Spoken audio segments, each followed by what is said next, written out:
let's start and explore the book, Le Bleu ou la Rose.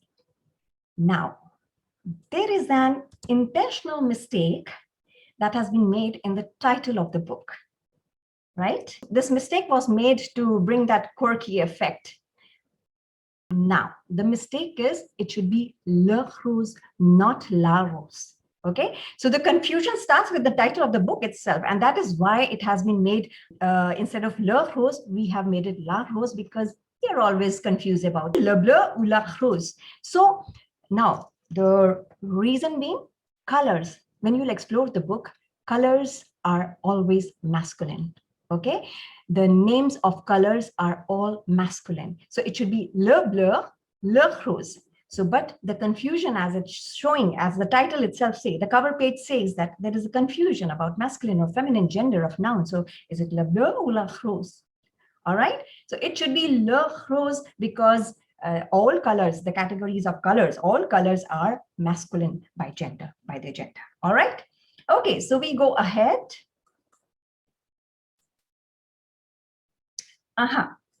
So what is this book about?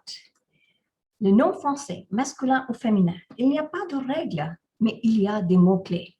So you must have heard about it. You must have asked your teachers, ma'am, how do we remember masculine or feminine of a noun, Lola all the time, un, sir, set, what is this mo, ma? I mean, it's so confusing to remember, keep all of them in the mind. And yes, there is no rule at all. There is no rule, but there are keywords, okay, that has been created. 7 years of intensive work has been done on this book, okay, and I have explored almost all dictionaries, okay, and I have verified each and every noun and the categories, so you can blindly believe in the genders that have been mentioned in the book, okay, and you need to focus on this yellow thing that you see on the screen, the key, okay, that is the key phrase or the key word that you need to follow to remember them, the categories or the exceptions. Okay, so yes, there are ample exceptions also. All right, now I would like to give some disclaimers here.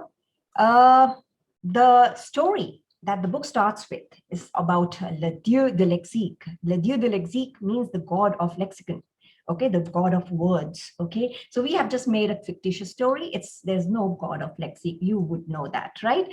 But you have heard of Adam and Eve in Bible, but still we do not know they actually existed or not. So it's a mythological story, you can say that, and it is about Adam and Eve, and you can understand that why we chose these characters, because of masculine or feminine that we're going to talk about. Okay, so it's a fictitious story, one disclaimer. Then second, all the work done here and what it shows the genders of nouns is authentic and updated. Okay, and we are updating the book non-stop. Last year also we had done some updations, and you have the updated version of the book. All right, and this work is almost done. Okay, because I've been like, last year also I told everybody, all the participants, that if you have some inputs for the book, please do share and we'll give you the credit, but I got none. So that means I've done a good job, and my job is almost complete, that you could not come with any suggestions for me, right? So it's almost done, but it's not yet complete. Okay, there are gaps and that can be filled. All right, so, and yes, this book is about masculine and feminine, and it's not easy to keep the things in your mind till we bring some cliche, the stereotypical thing. But this book has no intention to teach you that to believe in those cliches. Remember, they are cliche and they remain cliche, and you do not have to believe in them. So I'm a total believer of equality between genders, masculine or feminine. Okay, so but you will see a lot of gender discrimination in the keywords, the limericks, the anecdotes that we have created, because you know there are a lot of humor that is on male and female comparison and discriminations and all. So I made use of them, and the only idea is to make you register those genders of nouns. Okay, so from here we go ahead. That this is the page number 2, where you get to see this updated 2020. So that means you have the updated version. All right, so from here we would explore the chapters. C'est parti. Voila, the very first chapter is all about life.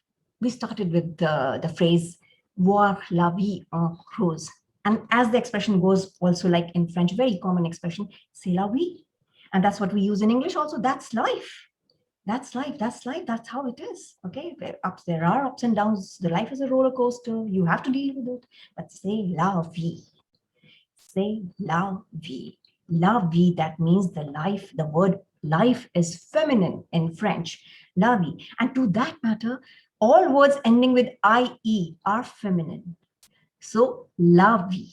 Okay, but there are only 6 exceptions, as you see on the screen, and these exceptions have been made easy to register in your mind through this limerick. Let's go with this limerick.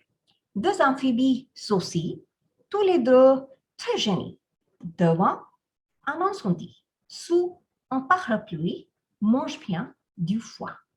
Okay, so deux amphibies saucissent, and the related picture will also keep those 6 words registered in your mind if you look at it and relate to it.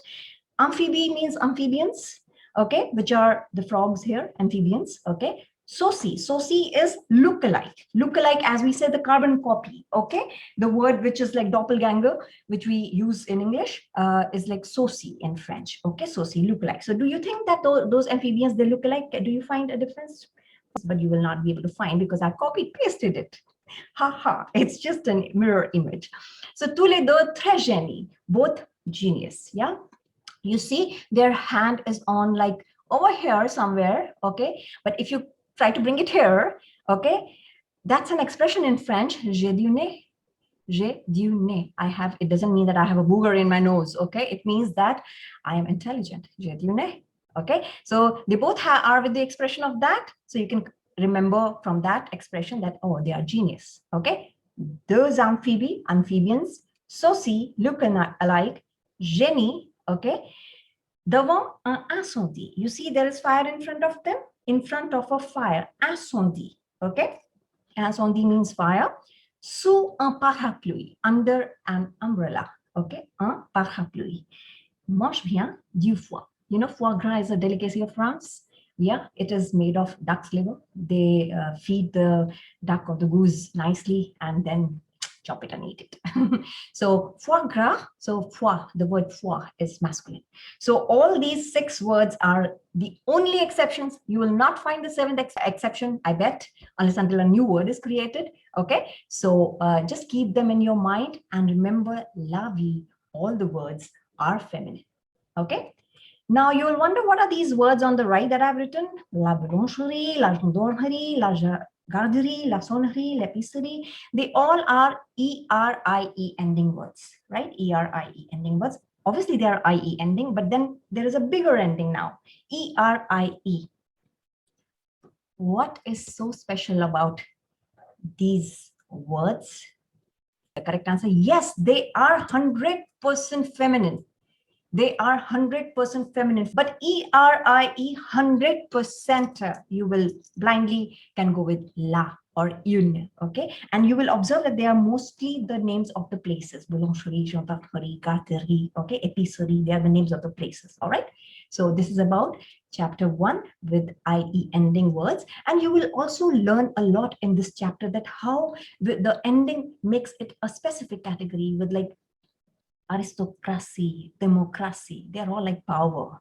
Okay, so all crassy words at the end, they are all like power. So how the words have been originated from one and the other, it's a beautiful thing to work with the etymology of words, which is like get into the origin of the words. It's a beautiful thing.